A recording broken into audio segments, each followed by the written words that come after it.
Sana de três atividades aqui no bairro, maneira nós anunciamos anteriormente, nós lançamos campanha de conscientização nacional para o que trata limpi e a atividade de essa aqui está aqui no bairro. Nós temos duas atividades, uma na São Nicolás, na Santa Cruz e a outra na norte, na Vale de Bubali. Nós assim, de prometer duas atividades, nós expandir o parque de separação e a outra que nós podemos o fluxo de autos na bairro mais ligeiro.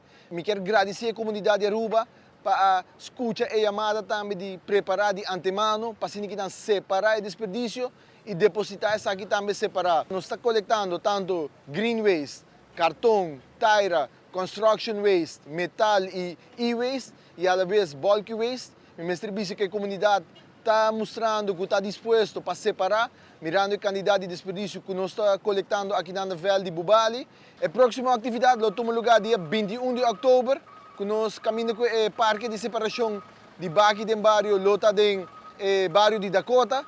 Então, me quero chamada na comunidade de Orca, começar a preparar de antemano para separar o desperdício, assim que nós podemos depositar, separar, para poder processar de uma forma responsável.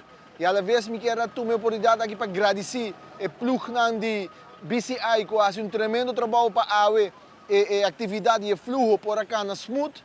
E também me quero fazer uma chamada mais à comunidade que na toda atividade aqui no bairro, a Fundação para a nossa comunidade lotei presente para assim que nós se abo tem um artefato, qualquer artículo com outra família de necessidade, por esse uso de gel, trazer aqui na atividade aqui no bairro para assim que na Fundação para a nossa comunidade, los or para seguir por ordem, usar, entregar na uma família que tem necessidade de aqui. Uma atividade aqui no bairro na norte, a Trobe mostra que a comunidade está disposta para separar e nós está seguindo vai com o parque de separação aqui de bairro para bairro, assim que nós brindamos a oportunidade na cada um de cidadãos para depositar no desperdício, separar e naturalmente gratuitamente também.